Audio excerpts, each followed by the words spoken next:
अब आज्ञा दे माता, जा रहे हैं तपस्या के लिए इसी क्षण, और अब अमृतत्व का वरदान लेकर ही लौटेंगे। ये क्या हो रहा है नारायण? यदि हिरण्याक्ष और हिरण्यकश्यप इन दोनों को अमृतत्व तुल्य वर मिल गया तो? ओम परमेश्वराय विद्महे परतत्वाय धीमहि।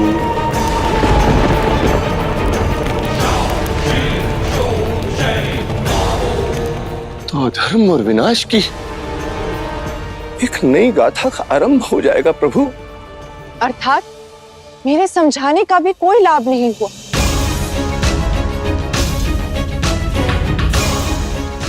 यदि समझना ही होता तो हयग्रीव के संघार से समझ जाते हैं।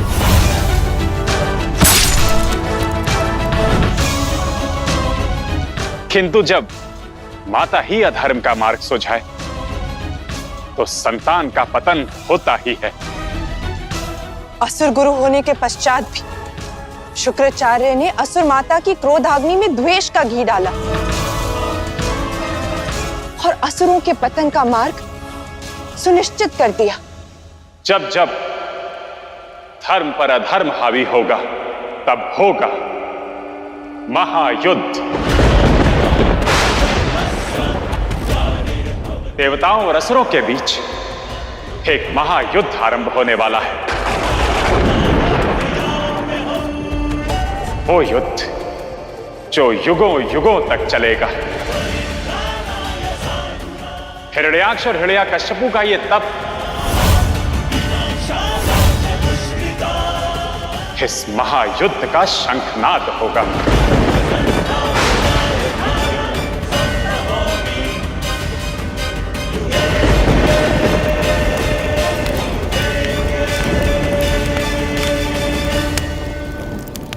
देवताओं ने सदैव असुरों के साथ छल किया है, किंतु इस बार हिरण्याक्ष और हिरण्यकश्यप के तप में कोई छल नहीं होगा। इसीलिए जब तक वो दोनों अमृतत्व तुल्य वर प्राप्त नहीं कर लेते तब तक देवराज इंद्र हमारे अतिथि रहेंगे।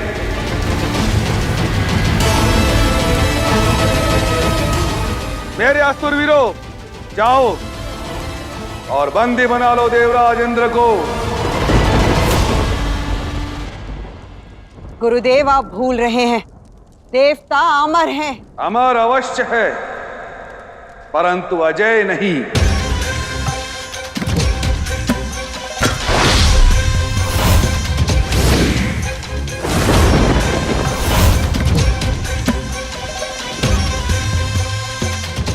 ये दिव्य अस्त्र तुम्हें अजय बनाएगा बलि, और इसकी काट ना देवराज इंद्र के पास है ना उनके गुरु बृहस्पति के पास। 100% सही कहा था आपने प्रभु। ये महायुद्ध का शंखनाद ही है। असुर गुरु शुक्राचार्य के दिव्य अस्त्र से आरंभ हुआ यह युद्ध न जाने कहां और कब रुकेगा।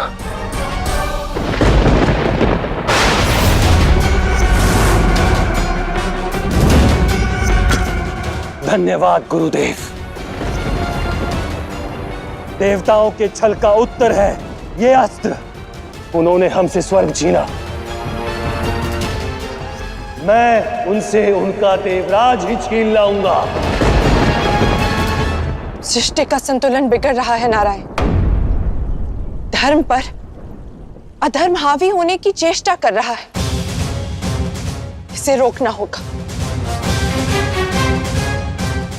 असुरों को चेतावनी देकर आपने अपना कर्म किया। अब मेरे कर्तव्य की बारी है।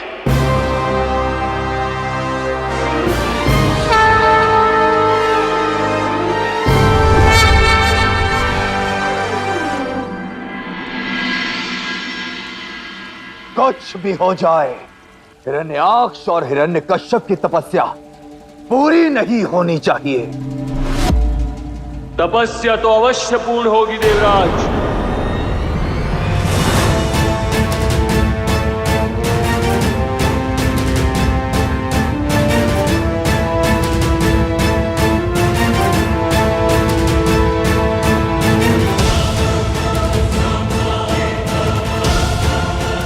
यही सुनिश्चित करने बलि आया है। महाबली, गुरु तो मिल गए तुम्हें, किंतु ज्ञान अभी भी शून्य है, शून्य। भूल गए तुम कि हम देवता अमर हैं। छल से अमर हुए हो, किंतु बल से अजय नहीं हुए हो।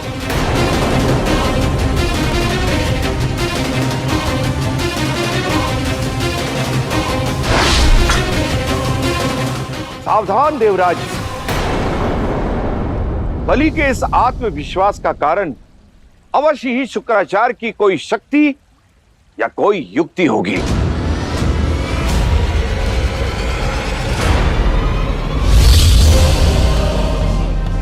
समस्त संसार की काली शक्तियां एकत्रित हो रही है। इनका संयोग ही हमारी मंशा पूर्ण करेगा।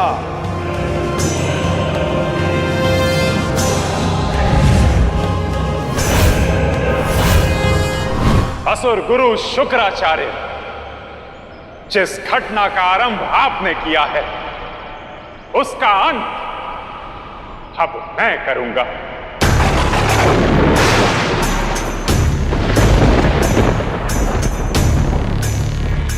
ये तो नारायण का स्वर है। लगता है देवताओं के पतन से तिलमिला उठे उनके नारायण। गुरुदेव को कोई ऐसी युक्ति लगानी होगी कि इस महायुद्ध में नारायण किसी का पक्ष न ले पाए।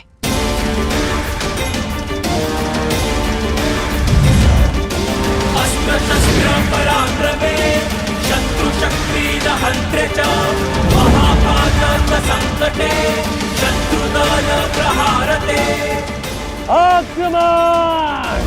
अस्त्र शस्त्र पराक्रमे शत्रु शक्ति दहन्त्रे च महापातक संकटे शत्रुदल प्रहारते।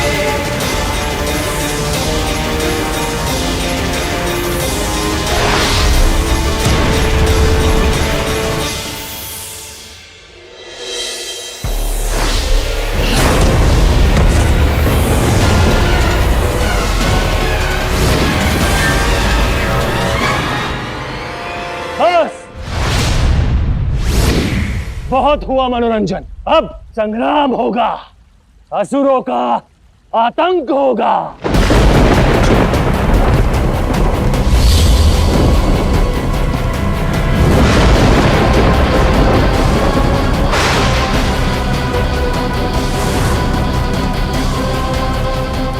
तो ये है इनके दुस्साहस का कारण, असुर गुरु का दिया हुआ दिव्य अस्त्र। देवराजेंद्र, बहुत अभिमान है ना तुम्हें अपने वज्र पर। आज मेरे दिव्य अस्त्र के सामने तुम्हारा वज्र भी विफल हो जाएगा। क्या हुआ नारायण? देवताओं की करुण ध्वनि, उनकी चित्कार, उनकी पुकार सुनकर भी आप यहाँ स्तब्ध खड़े हैं। प्रतीत होता है कि आपको भी इस बात का आभास हो गया कि अब आपकी सहायता भी देवताओं को असुरों से नहीं बचा सकती। बचाने की आवश्यकता तो आपको है असुर गुरु शुक्राचार्य। अपने भटके हुए शिष्यों को पाप के दलदल में धंसने से उनका उचित मार्गदर्शन करने के स्थान पर उन्हें अनुचित मार्ग पर ले जा रहे हैं आप। देवराजेंद्र, मेरे हाथ में जो है वो दिव्य अस्त्र नहीं, तुम्हारी हार है। महाबली, बोल मत सुनाओ, बल दिखाओ, बल। देवताओं को हराना इतना भी सरल नहीं।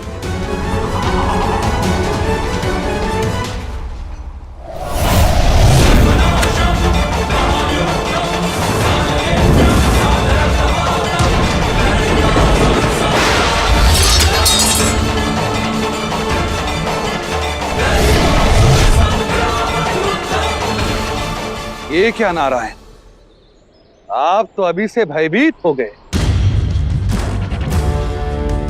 ये तो असुरों के उत्थान का आरंभ मात्र है। उचित कहा शुक्राचार्य, आरंभ है, किंतु असुरों के पतन का अब भी समय है। शुक्राचार्य, रोक लीजिए उन्हें।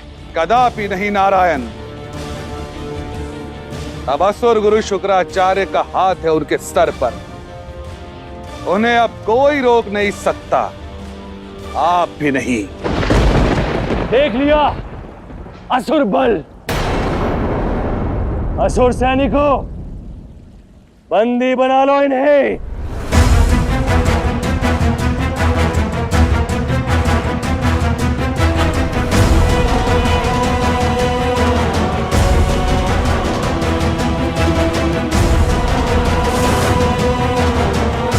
ये नए युग का आरंभ है नारायण। अब तो अनंत घटनाएं घटित होगी। प्रथम प्रतिशोध लिया जाएगा। क्या कह रहे थे देवराज कि तुम्हें हराना सरल नहीं? मैंने तो हरा दिया तुम्हें, बना लिया बंदी। अब अमरत्व के कारण मरोगे नहीं, किंतु चिरकाल तक असुर कारागृह में पीड़ा भोगोगे। तत्पश्चात अधिकार। क्या खोना है और क्या पाना है, ये तो समय ही बताएगा। किंतु असुर नहीं रुके तो कुकर्म के दोष का दंड अवश्य भुगतेंगे।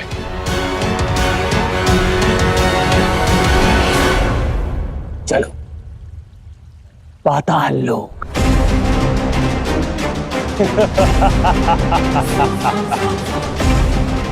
रक्षा करें नारायण, रक्षा करें।